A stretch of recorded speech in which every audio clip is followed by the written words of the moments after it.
Hey, sports fans, it's world champion handicapper Mike North. Punch this number in your phone right now. If you're driving, pull over. 1-800-808-3419, 1-800-808-3419 for a free pick and info for the premier handicapping site in the country, VegasScoresAndOdds.com. It's the only site you'll ever need with expert handicappers like John Anthony, Denny Macklin, Tony Sacco, Ray Monahan, yours truly, and many more. Check out the homepage of VegasScoresAndOdds.com for a tote board with your buddy. Follow Vegas Scores and Odds on Twitter and dial up 1-800-808-3419. It's 1-800-808-3419, 1-800-808-3419, or go to VegasScoresAndOdds.com.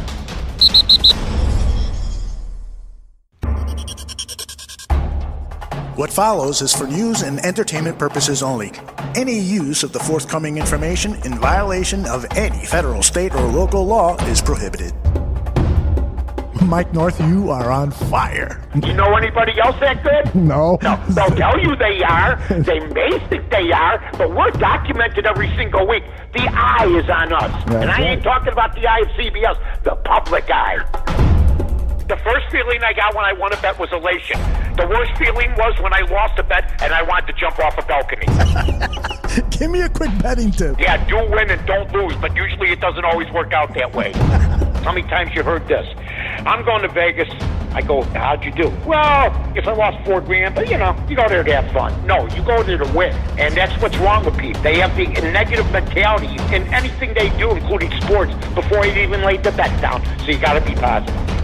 Vegas Scores and Odds is the landing place that gave me an opportunity to handicap. They let me show what I could do. And there's packages, there's free picks. What does Vegas Scores and Odds do when you perform? They reward you and they take care of you, and that's why we're ready to do this show. The Vegas Scores and Odds Advantage with Mike North starts right now. That's right. Vegas Scores and Odds Advantage with Mike North starts right now. I am Aldo Gandia, Mike's wingman, and it is Monday, and that usually means we go through every NFL game, but today we have a very, very special guest. Mike will introduce him, and then after the interview, we'll touch on the Chicago Bears and a few other NFL games. Mike North, how are you, my friend? I'm great, Aldo, and what a way to start a Monday off with one of my favorite people in the world, really, when you stop and think about it, especially in the media world. You know what? I could put the people I like in the media in the phone booth, and there'd be enough room for a dance floor, to be honest with you. But this guy was special. He really helped the score back in '92. We had guys like Ditka. We had other people coming on, but when you had the announcer for the Chicago White Sox that would come on, that wouldn't duck you, that was ready to face the music, and then you had to be ready to face his music. We became friends, and then at the first score golf outing, it was a downpour. I'll never forget this crazy guy driving his golf cart across a fairway there with the rain pouring. He was still out there having some fun. I just want to say congratulations on everybody from everybody at the Barroom, from you, Aldo, to everybody else on this great honor that we have with the great Ken the Hawk Harrelson, Hall of Fame Ford Frick winner for this year, this coming year. And Hawk, first of all, welcome to the show. And I got to believe you were sort of worried a little bit because, you know, you were never really a campaigner, so to speak, were you? No, I didn't. In fact, Bob Graham and Scott Reifert and I talked about that, and those are two guys like my son, you know, and they suggested that we don't do any campaigning, and we didn't, and I wasn't worried though. I'll tell you why, because of the fact that I thought I would get in one day, but I thought it would be when I was dead, you know. Mm-hmm. But this came really so good because of the fact that now I can celebrate it with my beautiful wife, Eris, and you would be, you know, and celebrate with my friends and our children and our grandchildren. And I tell you, it's been overwhelming. I knew it was going to be big, but I didn't know it was going to be this big. Well, you know what I was worried about, because there's the shot of you taking the phone call. I remember when Juan Santo, it was all set up that he was going to go in, and he took the phone call, and it was a phone call saying he didn't make it. And it went viral, and it was a sad time for Ronnie because that really crushed him, I thought. And I don't know if they still do that, but were you worried about that at all? I mean, was there a chance the call could come in and say you didn't make it this year? Well, they don't. They only call the winner, the nominees that are in there, and I thought that they called everybody to let them know because they said they called me about a week and a half before and said this is what we're going to do, that was the process, and we're going to call at 11 o'clock, and we're going to let the guy know who the nominee is and who's going in. So then we were here, and my wife was here, our son Casey was here. And then I didn't know AJ was here. They were standing in the back in the hallway, and also Robert Dameron. And, AJ and Robert are just like sons to us. And all of a sudden, it got to be 11, then it got to be 11:10, then it's got to be 11:15, 11:20. And I'm saying, uh-oh. So then when it hit 11:25, the phone rings, and I look at it, and I pick it up, and underneath it said Cooperstown. And when it did that, I just, I didn't know what to do. It's like I had a brain cramp. Like my mind went blank. And then Tim Meade got on. Tim. He's been around baseball for a long time and a great guy. He got on and explained what was going on and congratulated me on being the nominee for 2020. And we talked for about 15 or 20 minutes, and then we hung up. And when we did, of course, Eris and Krista, our daughter, Casey, our son, rather, and AJ and Robert, we all started hugging each other, and it just hadn't stopped. So it's this is something you dream about, Mikey. From the time you're a kid, playing Little League baseball. Sure. You bust your behind, and my mama, I was a mama's boy, always was, and always will be. And she used to tell me a lot of times when I was in the Little League, I was something, I guess, of a child sports prodigy. And she used to tell me, well, son, one day you're going to be in the Hall of Fame. One day you're going to be in the Hall of Fame. And she really had me believing that, and she really had me working for that. And then I went on to start, playing baseball, basketball, football, golf, everything. And she was behind me all the way. She was divorced when I was young, and she loved her boy, and her boy loved her. Everybody in Savannah knew that too. And in fact, we'd go play someplace, and they would have a big sign posted on the banner there, "Mama's boy." They didn't know. I'll tell you what. You may be a mama's boy, but in certain ways, I'll tell you this.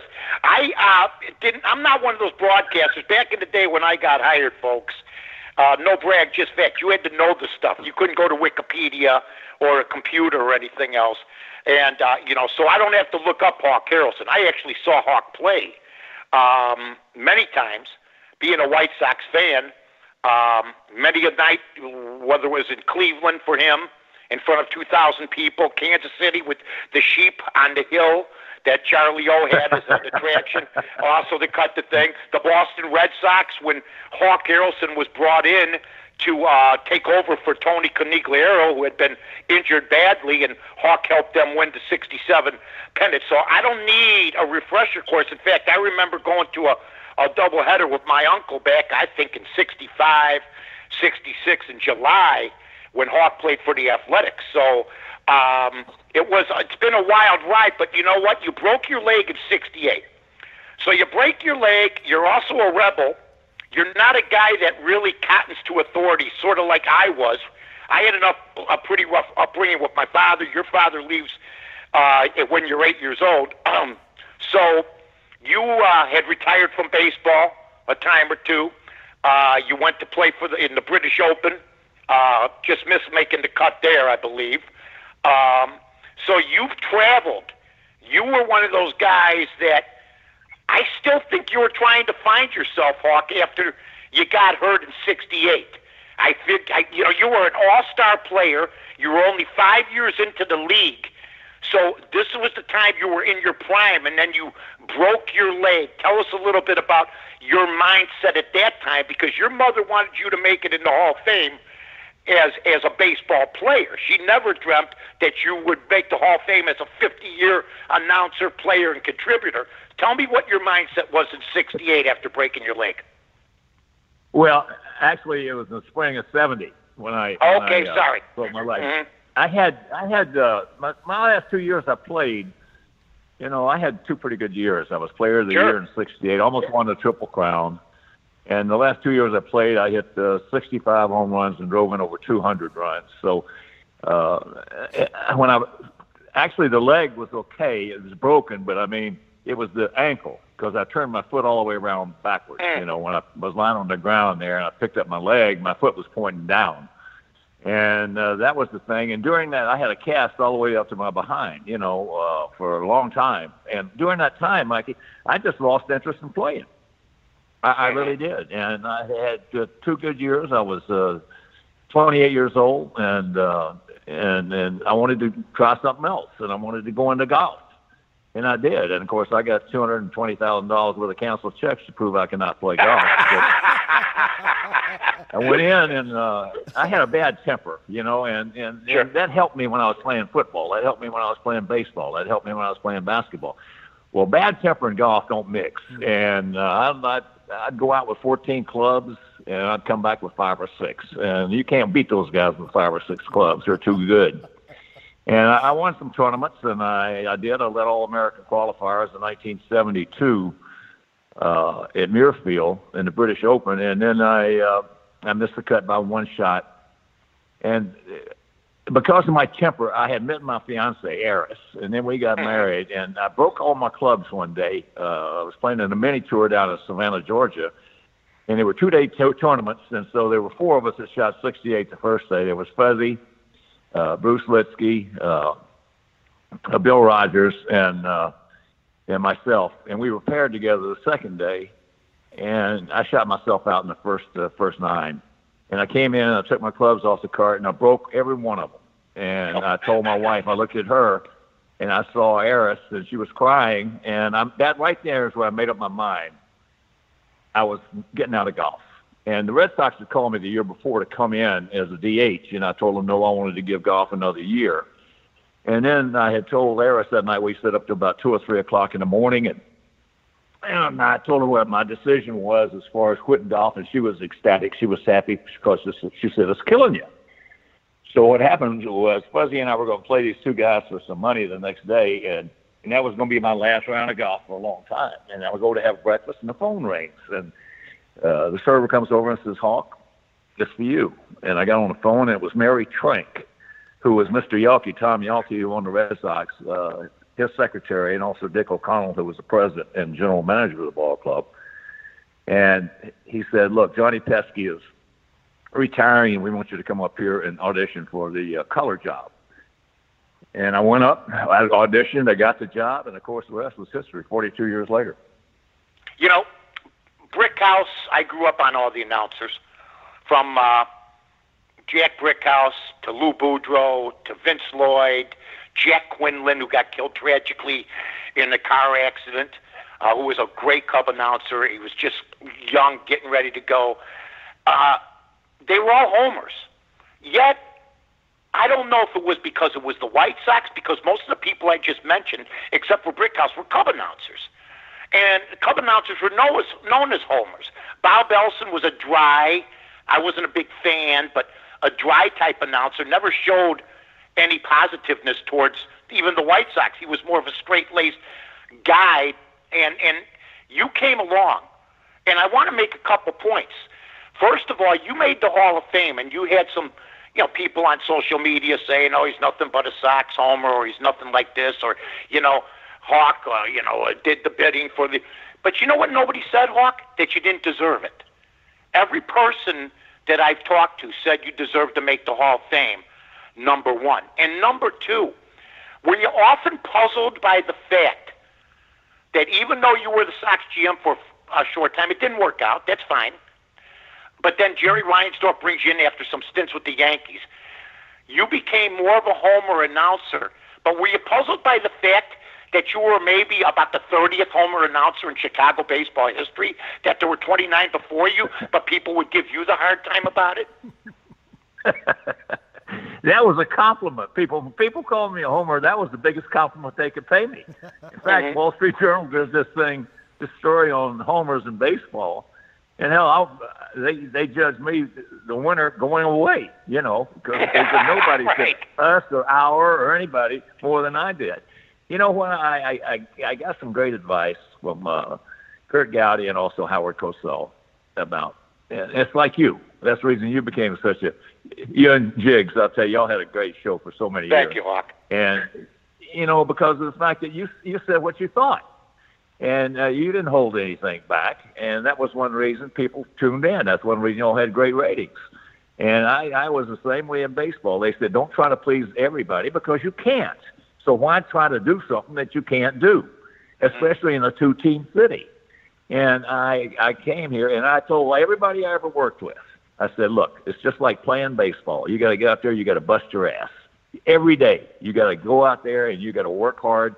You can't take it just because you played the game for a while. You can't take it for granted. You got to be, when you walk in that booth, you have got to be prepared. So when you put that kind of dedication and work in there, then during the game, I just got into it just like the fans. And I wanted my Sox to win every day. And I really got upset. I really got pissed off when we beat ourselves. You're going to get beat a lot of times because you're going to face a Corey Kluber or Jake Arrieta or whoever, and they're going to hit the spots and they're going to beat you. So you got to understand that. But I'll tell you one thing: when people call me a homer, it didn't upset me. It pleased me. Hawk, I got to ask you about the fact that when the White Sox weren't winning, and there's been a lot of years they weren't winning when you were announcer. I mean, 2005 was great. One of the top 10 calls of all time was, in fact, in my opinion, one of the top 10 games an announcer's ever had was the Burley perfect game with you, especially on the Dwayne Wise catch. Everybody that is anybody remembers that. And you know what? I never was mad at you for being a homer. But you and I used to go back and forth, but at least we did it to each other. When I'd say, are you masking anything? And you said, no, Mike, because the fans, including you, are smart enough. When I'm being quiet, that means I'm really mad, right? Yep. Yep. I remember one day I was going out to hit some golf balls out to Bolingbrook, and I was driving back listening to you and Jiggs, and you got on me so bad. I started laughing so hard. I had to pull over to the side of the road, and people who were passing by me must have thought I was either drunk or crazy or something because you were ripping my ass apart. But you got the business, but you knew it was never personal, and that's the problem with today, and even with a lot of people back in the day. You never thought, well, maybe you did think it was personal because I was attacking the occupation or what you were doing, but you knew you were in the public eye, and that's why I think you were a homer too, because you actually put a uniform on, and you knew what the ball player goes through. I don't care if you're Kurt Gowdy. I don't care if you're Lindsey Nelson, okay? I don't care if you're any of the great announcers of the past, Brett Musburger. They never put the uniform on where you could say, okay, he made an error, and guess what? I've been in that position when other guys, even like my wise-ass self, will say, you got to pick up that ball, right?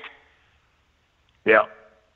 Yeah, that's right. I tell you what, I love this game today more than I ever have. It's been interesting for you and I, you being such a big baseball fan and Chicago fan, that to see the evolution of the game and the way the way the game has changed. And when I played my era, most of the Latin guys, which there weren't that many, were not big guys. And now, these Latin guys are coming in. They're 6'4", 6'5", 6'6", and they can play. And I was a tick above an average major league player, but today the guys who are a tick above an average major league player are so much better than we were. It's not even funny. Now, our superstars, as you know, would have been superstars today. The Madeline LeMays and Musels and Al Lyons and guys like that. And they'd be superstars 100 years from now. But the average major league player today, and that's one of the reasons I'm so excited about our Sox coming into next year. They had made, and what they got returned for Chris Sale, and Juan and those guys, we are now, I don't think we're going to win it this year. We could be in contention, but I'll tell you what, in 2021, this club's got a chance to be a friggin' monster. I mean, with all the young talent that we've got, we got to get some of these guys our pitchers. So, Kopech and those guys, coming off Tommy John surgery. And that's one reason that I'm so anxious for the season to start, because I just really enjoy listening to Jason and Steve. I think that Jason does a better job with Steve than I did. And, and he's going to be. You know what? You were the main attraction, and I had a number of partners too. I had Dougie Buffone. I've worked with Fred Hubner. Dan Jiggins. Yeah. You did the same thing, and anytime you always change partners, the rumors were always negative. That goes for any duo that works together. When one of them leaves for whatever, it's because maybe they didn't get along. Maybe there wasn't enough work put in. Maybe some guys couldn't make it on time. I mean, did that ever bother you? The rumors and the gossip in the paper about stuff like that? No. I've got a real thick skin, as you do, and whenever I read something negative, if I happened to see that writer that day, and Ted Williams was the one that started me to think this way when I was playing with the Red Sox. He said, when somebody writes a bad article about you, the next day you see them, go up and smile at them. Don't even let them know you read it. Smile, say, how you doing today, Jimmy Jones or Sammy Smith? And I got in that habit, and then when I read a bad article about myself, except for Mariardi, I hated that son of a bitch. But well, wait a minute. I was just going to bring up, hold on, because, all right, I think that the thing is that you and I had a relationship, and anything we had to say, we said to each other. He was a different animal. We know what's happened to him since. He was, a guy that would write and write a column. And look, the White Sox have been known to be cantankerous. I know this for a fact myself. Not you. I'm not saying you, but other members of the front office, if you will. Even Jerry's been mad at me a couple times. But the Mariardi thing, where you two went at it in the press box, Hawk, it was portrayed that you were mad at him and you approached him, and then you put your arms around his neck. You never really did a whole lot of denying. You did acknowledge that there was some sort of a scrap, but was it over something that personally? Was it over the way he treated the franchise? What was it that really triggered you with him? It was the lies that he kept printing about Reinsdorf.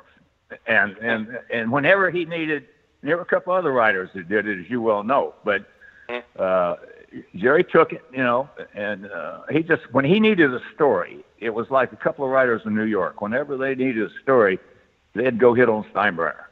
When Mariardi and a couple other writers here needed a story, they'd go hit on Reinsdorf. And so that's happened in Minnesota that day. What happened was, I didn't know he was there, and I was going to the press box to go up to the booth, and there was a real narrow walkway there. And he had his chair. He was leaning forward. He had his chair covering up the walkway. So all of a sudden, I walked about 6 or 7 feet down, and it really pissed me off. And I turned around and I said, "Why don't you move your chair?" And it was Mariardi. He gets up, comes over to me, and I knew what he was trying to do. I told him, I said, "Jay, all you got to do is put one hand on me, and I will kick your ass all the way back to the hotel." And he was going to sue me. I got a letter from his lawyer. I never touched him. But he was just a bad guy. And I said that. I said that on the, in fact, after that incident, I was driving down to South Bend, and I was listening to a show. And I called, he said he had tweaked my nose, and that really upset me. And I called the studio, and I told his producer there, I said, "Tell him to put me on." So he puts me on hold for a few seconds, comes back, and he said, he didn't want you on the air. And I said, well, you tell him I'm going to turn around. I'm going to come back, and I'm going to wait on him to come out of the studio, and we'll get this thing settled.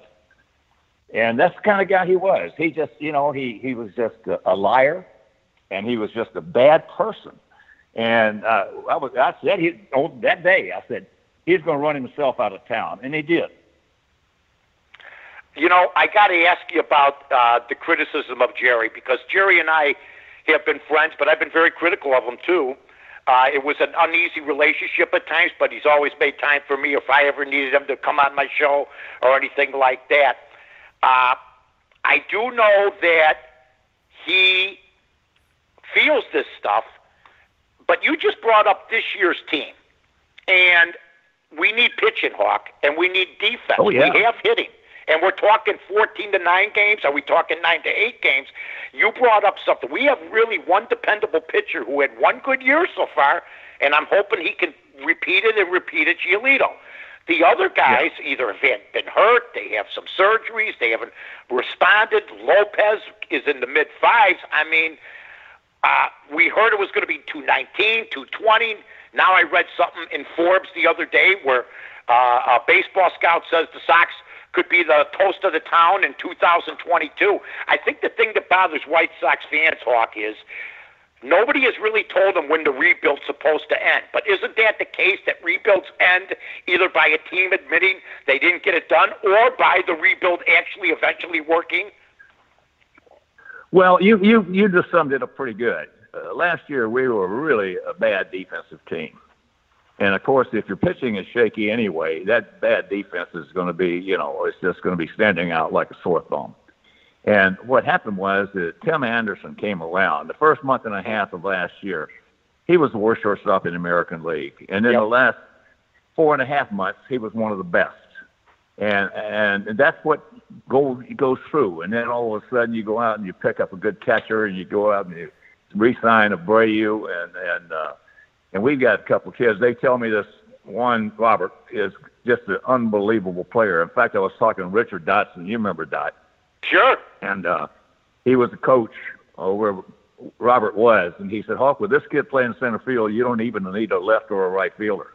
That's how fast he is. He's just a great.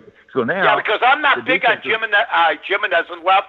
I think with the Sox got about 5-6 DHs right now. They got to figure out who's going to step up defensively. You're right. The kid better be able to patrol between left and right, because I don't know what's going to be out there defensively. I'm more concerned about the defense. You know this. If you don't pick up the ball, then it wears on your pitching staff. Now you're giving a team maybe 4 outs an inning 2 or 3 times a game, and that seems to be what happened with the White Sox. And how fragile do you think are the pitching egos on this team, especially when you got guys like Kopech who have gone through surgery already and stuff like that?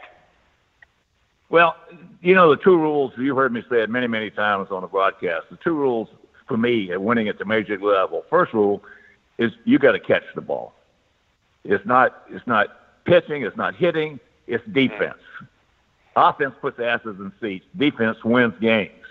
And when you get a shaky pitching staff like we've had, and I'll tell you who did a great job was Rick Renteria. I mean, the mark, and you know this, and getting back to it, let me just touch on this other thing. One of the reasons that Jerry and myself and all the guys like you is because if you said something bad, you'd still come in the clubhouse. You'd be right there. Oh, my God. Albert Bell wanted to rip my head off. Hey, you know how many? Hey, I've been threatened less on the street corner than I was in the Sox clubhouse sometimes, but that's a locker room that listens. That's a locker room that listens to criticism, man. Yeah, and you know what? I did go down there many times. But then you know what I said, Hawk? Let me ask you your opinion of this.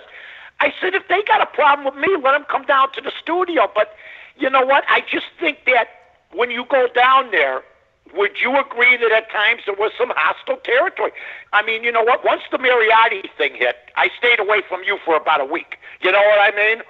I didn't need to be his follow-up act. But don't you think at times that like the Albert Bells of the world and some of those guys, there were some bad characters sometimes on some of those White Sox teams? Would you agree? Yeah. Okay, that's all I wanted to hear. But there was some of the guys that were upset with you, but they all respected you because you come down there and face them. It was. I'll tell you, Ozzie was the best. Ozzy called up the radio show. Look, it was the time of our lives. It really was. I was just rolling. You were in your prime. You basically established yourself as one of the top announcers in baseball history now. Who haven't you? Have you heard from some people that you didn't think you'd ever hear from? Maybe people you thought didn't like you, or people you brushed off because maybe there was a problem. Have you heard from some of those people? Yeah. Yeah, this phone has been ringing off the hook since the announcement came at 12 o'clock that day, and it went national. And I have heard from several people that I really didn't care for, and they all called me up to congratulate me. And in fact, I've called a couple of guys who were on that list of nominees that I really didn't particularly care for, and I called them and told them that everybody on that list should be in the Hall of Fame. It's to me. I mean, that was one of the strongest. In fact, Tim Meade told me, he said they thought this was the strongest field they've ever had. And I called Mike Shannon. Mike Shannon should be in there. He should be in the Hall of Fame. He's 48 years with the Cardinals. 48 years, Mikey. I mean, and a great ball player, by the way. A great ball player. You dadgum right. He was a good player, hard-nosed, busted his behind all the time. But that's what I was going to say about Renteria. The mark of a good manager is not wins and losses. The mark of a good manager are your eyes. You watch and see how hard those guys play for him. Will they run out that pop-up? Will they run out that soft two-hopper to first base? Or will they just loaf down there? Our guys bust their ass down that line for Renteria. And now the mark of a general manager is wins and losses because he's the one that puts behinds in uniforms.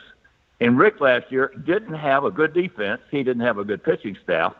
And it was still a fun club to watch because we got some prospects out there. And I think the biggest asset we had last year was the specter of the minor league system.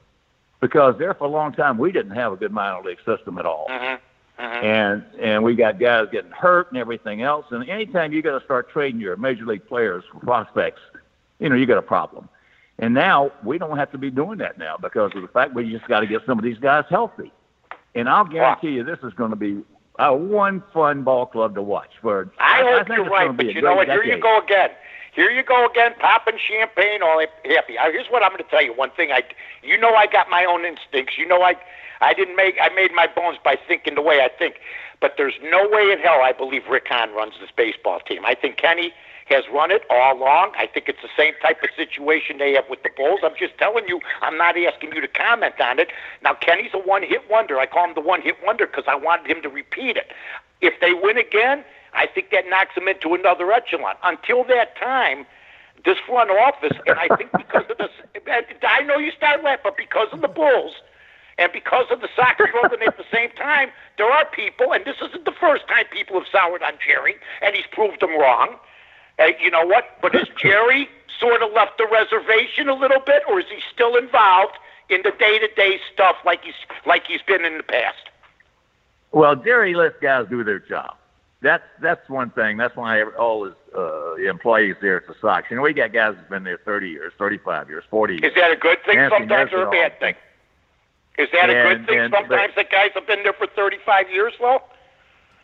Well, they're all good people, or they wouldn't have been there for 35. Because Jerry's a tough guy, and I tell you one thing right now that he owns the club, so he's going to be involved. He wants them to tell him what they're planning on doing. That's what he wants, and I just love the organization. I love it. And he's the first guy to ever bring in a comprehensive drug program in baseball. And that goes for not just the players, that goes for the front office as well. Everybody that's an employee of the Chicago White Sox can be tested at any time. And he was the first guy to get tested, and I was the second guy to get tested. No, Eddie was. Eddie Einhorn was the second guy, and I was the third guy to get tested. Did you pass? So he's done so many good things, Did you pass? And as I said, huh? Did you pass? Was it an alcohol test? Was it a vodka test? It wasn't a Smirnoff test. I would have failed. Hawk, I got to let you go, buddy. I appreciate it. We got Eldo on the line. Eldo, I think we got any questions on the chat room real quick?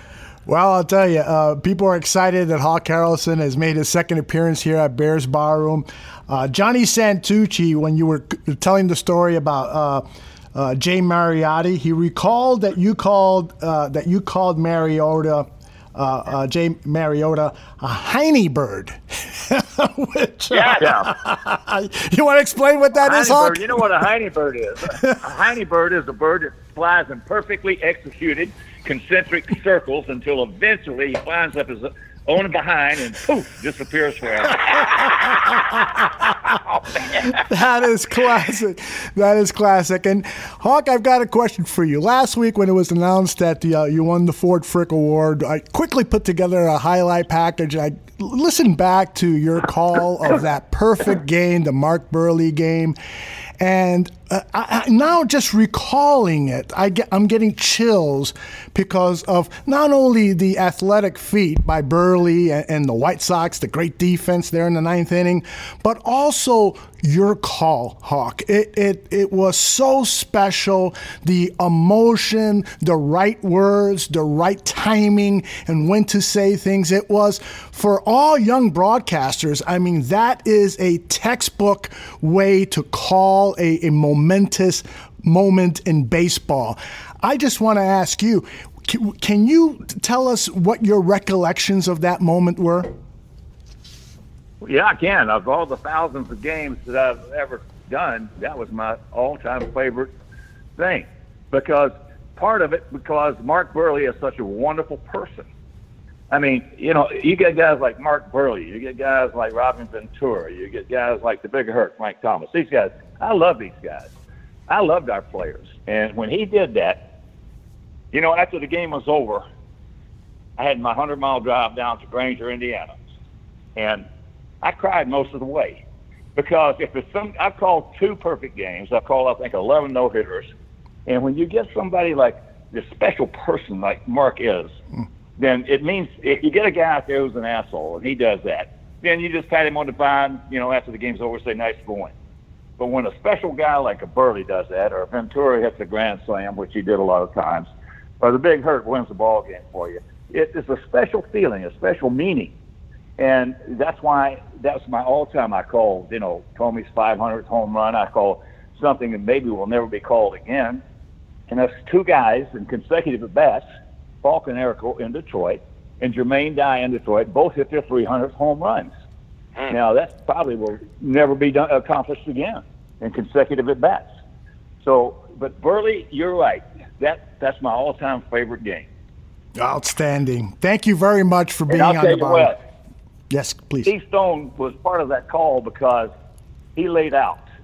He saw where I was emotionally and everything, and Steve laid out, and I didn't realize it at the time. It took me a while to realize what he did because he's a pro, and he let me and my emotion take over, and that was a huge part of that call. Yeah, it was, Hawk. I'll tell you what, and you've been a huge part of not only baseball history in Chicago and other places.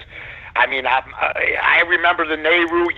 You were a rebel way back when. You had the Nehru jackets, which means you don't ruin my day. Don't ruin my day. You had the dune buggy. Hey, if social media would have been around then, you would have been bigger than them all, my friend, and you were. Great job, and we appreciate it. And thanks for calling me the other day. I couldn't believe it. I go, it's Hawk. And I was going to wait a couple days, but, man, you know, until everything settled, like now. And I guess everything still I love you, settled. B. I love you, and B. You know that. I know. It was very gracious of you, Hawk. And Baby loves you. And Eris, give our best to the family, okay? You got it, buddy. Don't you ever change. I won't. Don't worry. Don't you ever change. Love you, my friend. Okay, bye-bye. Bye. Hawk Harrelson. What a great moment. Another great moment here at Bears Barroom History. Mike North, Hawk Harrelson talking for over 30 minutes. We dug in. I dug in on everything about it, man. Oh, man. It was classic stuff. I mean, really a fabulous, fabulous conversation. Over 30 minutes of great stories. Yeah, we got another hour probably with all the stuff that's going on. Yeah, we do. We do. Want to start talking some NFL? Yeah, I first want to say I want to get everybody up to stuff. Tomorrow's accountability Tuesday outs. And then we got Vegas Scores and Odds. I had a great week. Also on Bears Barroom, Vegas Scores and Odds Advantage 2-1. With the odds couple, I was 1-2-1. I needed that half point. I wish I would have had it for Carolina. I got a push. It's better than a loss. Sometimes a tie is perfect. You'd rather have that than a loss. So you know what? Everything's good. We're kicking ass. And Vegas Scores and Odds had a great weekend. I'm on top of 3 of the leaderboards again. Denny Macklin's cooled off a little bit, but he's still doing a great job, as the rest of the handicappers are. Check things out at Vegas Scores and Odds. Follow us at Vegas Scores and Odds Sports, and check them out at VegasScoresandOdds.com. Aldo? Well, I'll tell you one thing, Mike. Your record here at Vegas Scores and Odds Advantage with Mike North, this show is a moneymaker. It's 27-19. 27-19 right now. And with the free picks that you do every Wednesday, you are now up to 11-4, Mike, over the last 4 weeks. That is outstanding work. Congratulations. Well, thank you, buddy. And I had Navy big, and Army had covered against Navy. Now, for people that want to rehash it, we could do it Wednesday, but I had Montreal in the over in hockey, went Montreal in the under, so I went 1-1. So I needed Navy to have another winning week, and that's exactly what happened. They hadn't covered over the last 3 years. Army had been giving them all they could handle, and then Navy just went out and just stomped them. I think it was 31-7, something like that, and I knew I had to win for. Hey, look, if you just take the picks over the last 2 years on our show, there's nobody better than us. Aldo's like the road manager for the Beatles. He don't know what an empty seat is. He don't know what an empty seat is because we've been winning since the beginning. He don't know. He don't know what. Hey, Mike, like a lot of these other shows. Hey, here's Jimmy Joe. Jimmy, you're 10-52. What's the problem? You know what I'm saying? We don't play that. We win. I hear you, brother. I hear you. All right, let's talk some NFL. Week 15 was another big week. 5 teams joined the playoffs. So that's a total now of 8 teams in the playoffs. 4 spots are still open. I think there's a total of 14 teams that were eliminated, and that includes, unfortunately, the Chicago Bears, big-time losers at Lambeau Field, 13-21. The Packers did cover. They were giving, in some places, as many as 5.5, 5.5, 4.5 was the last I looked. Mike, your thoughts on this loss by the Chicago Bears? Well, you know what? First of all, it was one of my 2 main picks on Vegas Scores and Odds. I had the Chiefs big, and then I had the Bears. So I couldn't say anything, but there was no way from what I had. It was one of my major picks of the last month that the Bears, in other words, what I was seeing is they didn't belong on the same field. So I give them credit for staying there, but this was supposed to be the division winner over the next 4 or 5 years. All of a sudden, Green Bay is back. We've taken a step back. And I saw all the Great Bear Barroom tweets because Aldo and I, once Aldo hits a tweet, I retweet it. That's how you build what we've built up, along with everybody on Bears Barroom chipping in. But you know what? And even Rick Morrissey wrote about it today. And Aldo, yesterday you did tweet it, and I'm with you on this. But we tried hard till the end. It's admirable, but what Rick Morrissey was trying to say is that the new standard we're setting for the Bears after a bad year, that they played hard. Now, Clark Harrelson just said the same thing you said. Right. The White Sox play hard. He's absolutely right. So I think there's some value to that. But I think the execution, even the last play, if that kid just turns his head to the right and laterals, he's in. And that's the first thing you're supposed to do is once you pick up that ball on the fumble, is look on the what they did is look for the lateral. It didn't happen. Look, I give him credit for trying, but it's a disappointing year. Very disappointing, and of course you're referring to Jesper Horsted, the tight end that was just brought up onto the active roster 3 games ago on this sort of Stanford band play that the Bears ran to try to pull off a miracle. He thought there. He was going to make it in. in. Yeah, he thought he was going to outrun everybody instead of looking to his left and looking to his right, which they're trained to do. Right. Well, and one of the things they're not trained to do is to tuck the ball under. When you're running that kind of play, you've got to have the ball extended with two hands on the ball. That way you can lateral it immediately. But he had the ball tucked in, and by the time he saw Allen Robinson off to the right, he just couldn't get the ball over to him.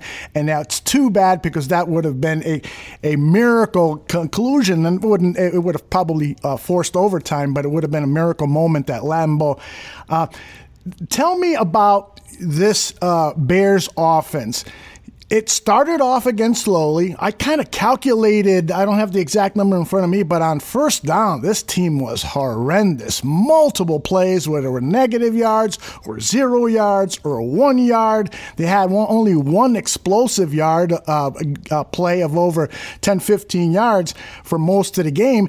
It was just a step back until the fourth quarter, when the defense of the Packers was starting to play back a little bit and Trubisky had opportunities to get the ball downfield. What is your take on this Chicago Bears offense, and where's your level of frustration with them? Well, I never thought they were going to win from the beginning of the game. There was no fire. Yeah. And like you said, on first downs, we couldn't get anything. And, the running game, okay, we picked up 96 yards. But choppy 96 yards, no long runs, not a lot of broken tackles. They basically train against the pass. They don't care if people run on them, but they're talented enough, Green Bay, to stop it. But to me, it was a boring game. It was a boring game. It wasn't conducive of what the score is. They were one score away. It didn't get exciting, like you said, until the fourth quarter. But you're a smart guy. You know as well as I do, they were playing off. They don't want to make any stupid mistake that's going to give the Bears the game, and yet they almost made that stupid mistake, and the Bears executed that Stanford play beautifully. Yeah. All they had to do was finish it up, and then they would have had to hit, a two-pointer, so the odds were still against us, but you just don't understand why they don't get going until the late third or fourth quarter, and that seems to be the pattern with this team. I know at the beginning of the year they scripted plays and they were okay early, and then that went away also. Duke Martin in the chat room says that the defense's tackling for this game against the Packers was awful, and I have to agree. It was just abysmal, wasn't it? My goodness. Yeah, you know what? They keep you off the scoreboard, but they let teams extend drives. It takes away from time of possession. If you wrap up somebody and tackle them after a 3-yard gain instead of, two guys missing tackles and the guy gets a 15-yard gain, that extends the clock, that extends drives, that tires out the defense, and that's what happened with the Bears. It was sloppy tackling yesterday. I hear rumors the training camp's a country club, but I thought it's the way it is with most training camps. But I'm anxious to see, like I've said on prior shows, that what he's going to do next year is, I want to see if he's going to change his style at all. I want to see if he still believes in not playing the starters in preseason. I watched the Rams yesterday. The two teams that we touted for resting their starters last year, and everybody bragged about them, well, I'm going to tell everybody it didn't work this year. I'm going to take it the other way. So maybe you better go back and play some of your starters, because neither team seemed interested yesterday in winning the football game. Danny Trevathan, Akeem Hicks, Prince Amukamara, all guys that were well-rested in training camp, all have suffered significant injuries this year on the defense. So that theory about protecting players in training camp, I don't know if it really is something that you can bank on, that's for sure. Well, no, not if you... Look, my philosophy's always been, because I'm a big boxing fan, and if Rocky Marciano would have boxed 3 days a week and rested 4, he would have never been heavyweight champ of the world. Right. If you put the work in, boxers spar. Sugar Ray Leonard, if he took 2 days a week off, guess what? He's in trouble. You got to spar. That's why I don't understand where the NFL doesn't play their starters in games. I know you're afraid they're going to get hurt, but you know what? That's always going to happen. There's always going to be injuries. You want the rest of the team, I know, to be ready, but you cannot be getting off the starts like the Bears and the Rams did this year, and then say to yourself, well, we're just not clicking yet. Well, because you didn't play. You didn't practice. Practice is important. I've always, and given 100%. I saw the Bear team. They gave 100%, but you know what? That's just fake rah-rah stuff at the end of the day. Yep, I'm with you. Now, I think you and I are alike. We don't blame referees when the team loses or wins and so forth. But yesterday there was a call on Cordero Patterson on the punt team where he was called for interference with the punt returner who was making a catch. He didn't call for a fair catch. He caught the ball, and then a second later, Patterson hit him in the chest, knocked the ball loose. The Bears have the ball at midfield, but instead he was called for a penalty. The Packers instead get the ball on the Bears' 35-yard line and end up scoring the first touchdown in the game and keeping momentum for the Packers for that first half. What are your thoughts about that play, and really what kind of an impact did it have on the game? It had a huge impact. Dean Blandino even brought it up. Yep. He even said that call was bogus. And he said that changed the game. You can't have a call like that. I don't understand why they don't tell you when refs are going to be replaced or fired. You have a list that you read in the paper of football players that get cut every week. So I want to start seeing officials named in the paper. So-and-so who blew this game. So-and-so who had a bad grading year. So-and-so who missed 2 calls and is gone. Why are officials protected when owners aren't protected? GMs aren't protected. Players aren't protected. Hell, writers aren't protected. Entertainers aren't protected. Why are officials protected? I've never understood that. You want to know that these guys aren't, because you know why they're protected? Because they're an old guys, a member of the old boys club. They don't care. I mean, I see this kid Hockley because his dad was a ref. He's a ref. You know what I mean? Mm-hmm. So it's an old boys club, just like umpires. You'll see umpires. I remember Shad Crawford. He's got his nephews in there now. I mean, they got 15 umpires from the same family. You know what I mean? So I want to see that start to happen. I want the guy that changed the whole rule on pass interference. Whatever happened to that guy? Do we even know? No, I don't. Remember last year, yes, New Orleans? Absolutely. Whatever happened to that guy? He get fired? Or is he going to do the Super Bowl? I have no idea. Yeah, he's probably going to be he's probably going to be the head of the officials when they fire the guy that's in there now, or Riveron, whatever his name is. It's unbelievable. Matt Nagy at Monday's press conference says that he plans on playing his starters for the final 2 games, despite the fact that there are no playoff implications for. But he won't play him in preseason. You got 2 games that mean nothing now. So you're going to play Akeem Hicks so he gets hurt more.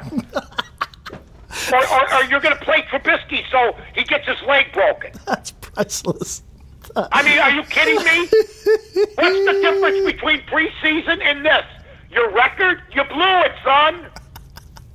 You blew it. That is priceless. I'm with you. I mean, isn't this the time you take these 2 games to take a look at the backup cornerback, Tolliver, and Prince Amukamara could be a guy that you're going to drop next season. Why put him out there, especially with a bad hamstring? Akeem Hicks, a guy who left the game. Prince Amukamara anytime they want, okay? That's right. You were big on him. I thought he played well, and then I got bombarded with tweets saying I didn't know if you had him over for dinner. I didn't know what happened. If you guys were buddies, if you went to school together. All of a sudden, I go, when did Prince Amukamara become Charles Woodson? That's all I want to know. He's royalty, Mike. He's royalty. He's friends. He's about as royalty as Eddie Murphy was at Coming to America. By the way, Mike, I understand. Look, we should have kept Amos. Yes, tell me about it. He ends up going to Green Bay. Who's the dummy? He's not. God bless him. Yeah. Look at him. He's yeah. All right, I want to, before we talk about some Yeah, you of didn't these, want to spend a lot of time talking about that. no, I'm brokenhearted by that whole thing. I understand. Before we start talking about some of the other games, I want to get your opinion on the Green Bay Packers and whether they have some legitimate chances of going to the Super Bowl. Aaron Rodgers was not real happy with some of the questioning from the Green Bay media. They were asking questions about the offense and the fact that they're still not running like a well-oiled machine. This was Rodgers after the game. I don't know that we have the full respect of the entire league at this point, based on some of our performances, where we got beat by a couple scores and kind of the reaction, I would assume, to those situations. But we're 7-1 at home. We have an inside track at the 2 seed.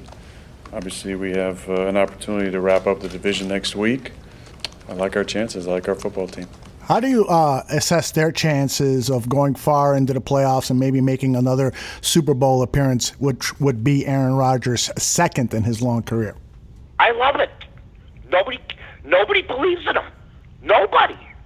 Have you heard anybody say, hey, Green Bay's winning it all? Have you heard anybody? Nope. I think if you have Aaron Rodgers, I'm not a big fan, but I like how he acted. Hey, how do you think we feel? We're not in. They're in, and they're giving them a hard time? Yeah. Did people forget last year when the Bears took that division by storm? Yeah. And we just can't repeat. That's the thing that makes me mad about the Bears. Look, we don't have, I still say we have the 4th best quarterback in the division. We got the 4th best quarterback in the division. So no matter how much Mitch improves, he'll never be Aaron Rodgers. He'll never be Matthew Stafford, I don't think, except he'll be healthier, hopefully. And Kirk Cousins is on fire. I watched him yesterday night.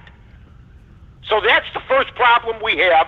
I think as long as you got Aaron Rodgers, you always got a slugger's chance, don't you think? I absolutely agree. I know that his performance level is not what it's been like in the past. I know there's been a lot of commentators. For instance, your old buddy, your old coworker, Greenberg, on his show took a shot at Rodgers, saying that he's not the quarterback that he used to be. But I also think that a lot of people are overlooking the fact that he really has only one wide receiver on that team.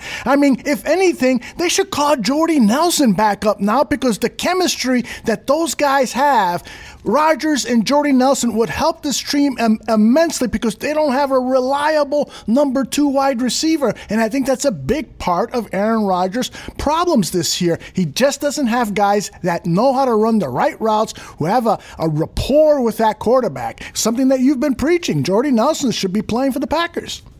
Let me also say this to everybody out there. Greeny also said that Clayton Kershaw may be the best pitcher who ever pitched in the game of baseball. He wasn't even the best pitcher in the Dodgers franchise. But he also said that Tiger Woods would make a comeback, and I doubted him. So I'm going to give Greeny that. Greeny is opinionated. He comes from the Score, God bless him, originals. Okay? But I would ask him this. Put Aaron Rodgers on the Minnesota Vikings with Diggs, with Thielen, with Rudolph. Oh. You know what I'm saying? Oh, yes. Yeah. And then what? Tell me he's finished. Yeah. I just think it's the personnel around him, just like with Brady. Everybody's getting on Brady's ass. Gronkowski retired. The guy just made the top 100 all-time football team. All time. Yep. He's got 3 Super Bowl, 4, I don't know how many he's got. The guy just retired at 30. That's like, are you kidding me? If any other team lost a player of his magnitude, they wouldn't have the record that New England has. They wouldn't. That's right. That's why, you know what, I know that everybody's panning Rodgers and everybody's panning Brady and everybody else, but I'm going to tell you, in the playoffs, if one of those 2 guys was our quarterback, the Bears would make the playoffs if Brady or Rodgers were our quarterback. That's all I'm saying. Can't argue that. Anybody that does would be a fool. And would Green Bay make the playoffs if Trubisky was the quarterback? That's the thing. This is what you're missing. Common sense, core values, ladies and gentlemen. Would the Green Bay Packers or New England Patriots make the playoffs with Mitch Trubisky at quarterback? Only if Mitch Trubisky was buying the tickets. I guess But that's I'll tell you this, the Bears, look, I watched Matt Ryan yesterday. Okay? Mm-hmm. Matt Ryan, if I had to take one quarterback that I could have for the Bears, I'd take him. Because he needs a change of scenery. They kept playing hard. Talk about a team that was left for dead. They were talking about getting rid of that Quinn after 4 weeks. That's right. And they go and they beat up on teams like San Francisco. Huge. I mean, they're still trying. Yep, they're still playing hard. Absolutely. Would you like Matt Ryan as the Bears quarterback? Well, that's a long discussion. At this point, I think that you have to keep your chips in with Mitch Trubisky. Give him another How long year. you and I have been friends? We're buddies, right? Yes, Aldo, we've been friends for a while now. Yeah. I mean, we confide in each other. We know what's going on in each other's lives. It's really not a long discussion to say whether you'd want Matt Ryan there. I didn't say he was going to replace your guy Trubisky. I didn't say that. Okay. Well, yeah. I mean, Matt Ryan is definitely a better quarterback than Mitch Trubisky. So if you're asking me, the kind of hypothetical, yeah, Matt Ryan and just How about Tannehill? I'd be afraid to have Tannehill come in. The Bears would ruin him. Maybe it's the Bears. That's right. Maybe. How about this? I'll turn everything around. If Trubisky had the coaching There you go. of Andy Reid, Right. or the coaching of a Kyle Shanahan, or somebody else, would he be better? I think so. I mean, I do believe that Matt Nagy is a huge part of the problem. And then the quarterback coach, your old buddy Dave Rangone, who won you a lot of money when he was the quarterback. I love Dave Rangone. That's right. He won you a lot of money, so I know why you love him. Buddy.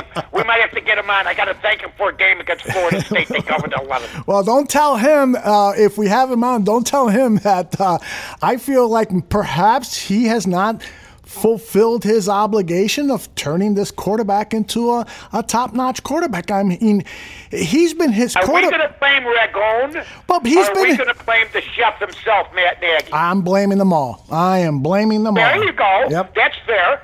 Yeah, I think it's also the offensive line coach. I mean, come on. This Harry Easton guy comes from Notre Dame. Everybody thinks he's Buddha. He's a guru. He's doing this and doing that. Harry Easton, didn't he, wasn't he supposed to fly with Rockney that day? He's been around. He's been around. That's right. Man, that guy's been around forever. I think I've been hearing this since I was in 6th grade, Harry Easton. He rubbed shoulders with Rockney and Hallis. Absolutely. Yeah, he told Frank Lay to screw off. He never bought drinks. I mean, he's been around for a while. Yep, that's for sure. All right, wow. let's. You're right, though. It's the whole coaching staff. Yeah, it's indeed the entire coaching staff. I mean, and Mike, maybe we should just finish talking about the Bears here, and then save the rest of these NFL games for Wednesday's show. The show. That's a good idea, Hansel, because we stayed on with Hawk. It was important. Oh yes, it's a big get for the Barroom. We waited a little bit. I just felt that the first couple. He can't believe how many people have called him. It's amazing and stuff. I mean, it's just amazing. But you know what? What I said was true. We have not actually heard hardly anybody say he didn't deserve to get in. Oh, were you surprised at all? I mean, really, honestly, were you surprised? Yes. I think he's hated by half the baseball brethren. Yes, I do. I agree. I think he's hated from back in the 60s. We all get our reputations. He quit 2 or 3 times on teams. I mean, he broke his leg. He got out of there. He went to play golf. He came back. He left. He quit middle of the season. And then he wore the Nehrus. I mean, the established baseball fan in 1967, 68, Aldo, wasn't ready for their baseball player to be wearing medals and a Nehru and driving in a dune buggy. He was something else. I loved him. Yeah. I think the 2 best showmen of the 60s. You know who I should try to get on? A good friend of mine, Joe Pepitone. Oh, my that goodness. Guy, Joe Pepitone, is my favorite Cub ever, maybe. Really? He was so cool when we were kids. Oh, my gosh. Remember? Yes. Oh, yeah. He had the bar, Joe Pepitone's thing down on Division. That's right. He had the long hair. Super Playboy. You know what I mean? You remember him? Oh yeah, Super Playboy came over from the New York. Playboy. Came from the New York Yankees. A left-handed batter. He had quite the reputation. He was the best stickball player to ever come out of New York in the Yankees. Yeah, exactly. I played for him at the Cub Fantasy Camp. Is that right? Oh, he was the manager. He was so hungover every day. You know, I come walking in. That's my guy. I come walking into the locker room. He's face down on the trainer's table, out like a light. And you were too, weren't you? We reported the play, and he was just a great guy. Great stories of good times. I mean, Joe Pepitone. I'm going to try to find him. Joey's one of the all-time great guys and a cool Cub. Yeah. Really, Murph. One day I never have to talk to Murph about him. I'm gonna have to talk to Murph about Joe Pepitone. Oh yeah, you should bring the Murph on too. You guys talking about baseball stuff. Murph's tough. Murph's tough. Bring him in. See if he can come. He's got like 17 pounds to put in a 4-pound bag. You know? That's right. Here's Mike Murphy. He's a man with a plan. I used to love his theme song. Oh, he did a really nice show. Murph did a good job for the score. Yes. Great job. All right, so a few more thoughts on this Bears-Packers game. Mike, I know this is going to set you off because you have been critical of the Bears' running game, and you need to continue to do so because here are some interesting facts or stats that I just saw on Twitter. In the two games that the Bears... Well, at least you got it from a reliable source. Well, it's Kevin Fishbane over at the Athletic. Okay. Well, that's different. He's a good reporter and a friend of the Barroom. In the two games the Bears have played the Packers, the Bears have 0 rushes for over 10 yards. They had a 3.4 yards per carry.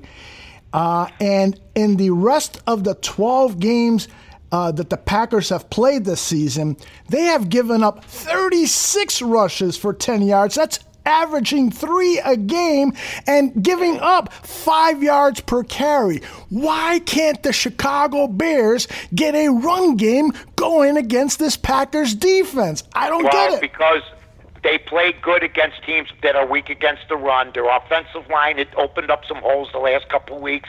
Here's what I'm going to say about my guy Montgomery. He'll always be what he is.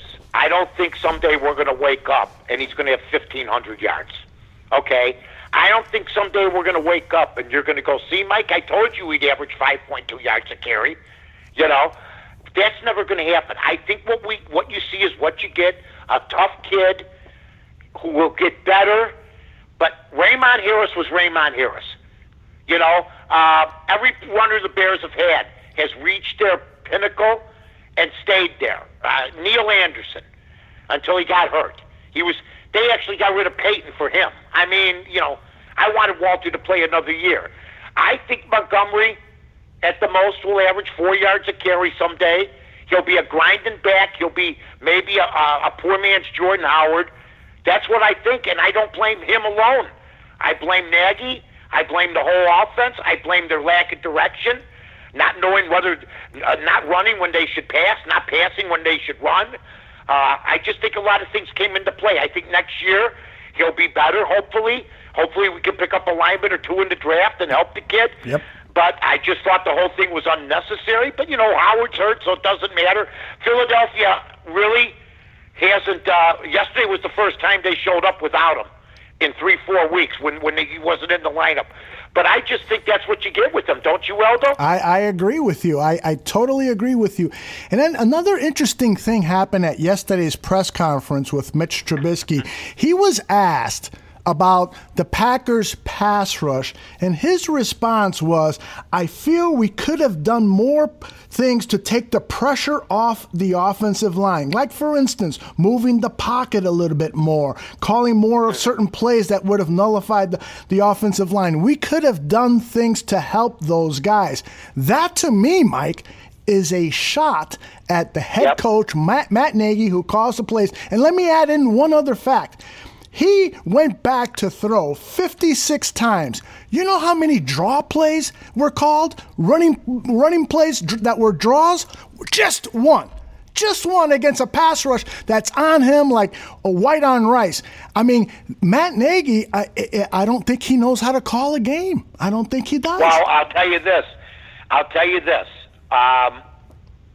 He's got a big year ahead of him next year. Matt Nagy. Yes. He's got one grace period year. The honeymoon's over. I think Pace knows that too. I don't know if they're going to go out and get another quarterback. But here, I'll give everybody an example. Let's say Aldo is on some radio magazine or something, and he's quoted or he's on some interview, and he says, you know, we had fun doing the shows with Mike, and we still do a great time with Mike, but I think Mike could give a little bit more or add a couple bumpers or something. We just feel that way. How do you think I'd feel? You know? Right. Exactly. Right? Or if I say, you know, Aldo did a great job. There's no doubt about it. But sometimes, you know, when I'd ask him a question, he'd be getting something ready. Or, oh, wait, that stuff's true. I don't want to bring that shit. Wait. No, but you know what I'm talking about. I do. If you criticize somebody in your family on a team, you don't think Nagy's reading that today and going, what the hell is he saying, man? Absolutely. Yeah, but then you look at 56 passes. Is that what you just told me? Yep. 56 times he went to throw You're back. never winning a game when you... How many teams have thrown 56 passes and won? I don't think very many, that's for sure. Dan Fouts used to throw that many, and they'd lose 59 to 56. That's right. Remember? Oh, yeah. They go, Dan Fouts threw for 7 touchdowns, 755 yards, was 51 for 67, and they lost 71 to 63. How true is that? How true Right? is that? Absolutely. Every week he'd win all the, well, if there would have been leagues back then, he'd win all the fantasy leagues, and he always would finish out of the playoffs in regular football. Yep. Right? Yep, absolutely. Now, What a show today. What a show. What a show. Listen, I just yeah, want... but we're consistent. We show up every week, Bears. Right?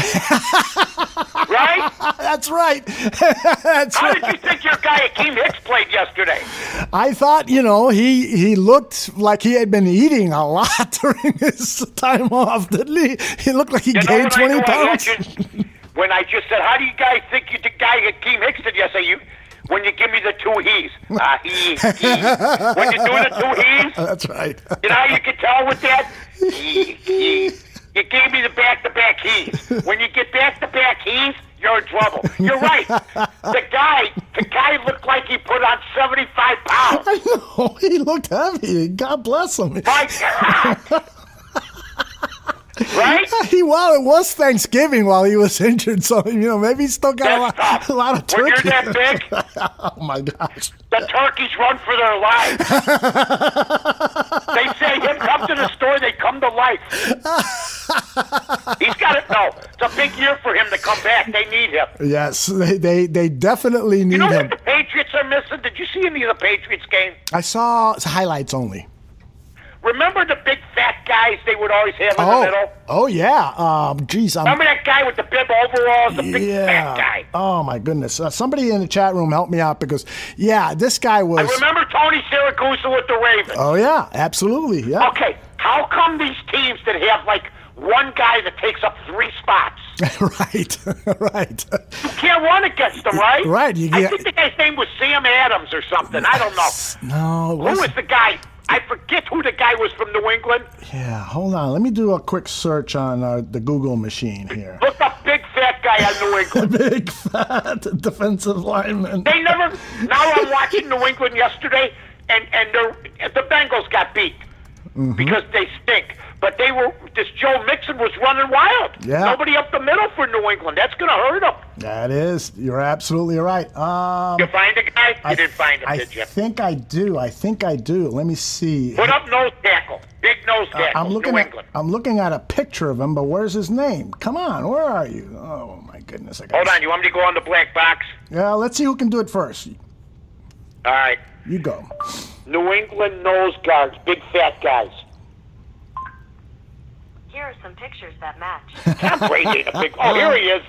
I found him. Yeah, I see his picture, but I'm missing Vince his. Wilfork. That's Vince him. Wilfork. That's him. Big fat Vince Wilfork. That's who the Bears need. Like, if Akeem Hicks gets like him. I remember Tractor Trailer with the Bears and Washington. Ted Washington. Yes. Huge Those guy. were two monsters. Yes. Nobody ran on those guys. Nobody. And Brian Urlacher should have bought those guys Humvees or something because they really cleared the way. I thought I lost. Listen, Urlacher, I'm glad he's gone. I had enough of the guy, and then I got to drive down the highway and see 55 billboards with his face on it. I can't run from the guy. I can't get away from the guy. He's all over the place. God bless him. I know. How much money has he made from being bald and getting hair sewn on his head? That's unbelievable. You're absolutely right. We got a lot of people in the chat room who are not from the Chicago area, and I got to tell you, when the next time you guys come to Chicago, be wary that when you start driving around the highways in Chicago, you are going to run into tons and tons of billboards with Brian Urlacher and his fake hair. Actually, every time I'm on the Kennedy, there's like 15 billboards. I see more of him on the Kennedy than I did in half the games he played. Believe me when I tell you this. And then at the end of the game, he'd be credited with 55 tackles. That's amazing. You know? All right. We have... All right, Vegas scores and odds. What a time we had today. Thanking Hawk Harrelson. Thanking Aldo.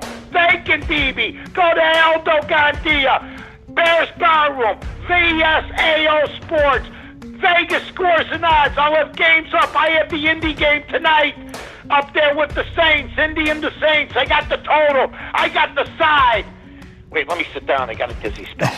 Yeah, I'm better anyway. That's what I'm going to tell you. Great job, Aldo. Great job, too. Boy, you and Hawkwood, that's just, I got to send that over to the Museum of Broadcast right now. That was outstanding stuff. You know what? I don't care about that. I can't wait till it's up because seriously, this is the honest to God. Oh, believe me when I tell you this. It's my favorite show. It's my favorite show. The odds couple for some reason and Bears Barroom, the VSAO Advantage, the two best shows. What can I tell you? Wow. Love you, buddy. I love you too, brother. Take care.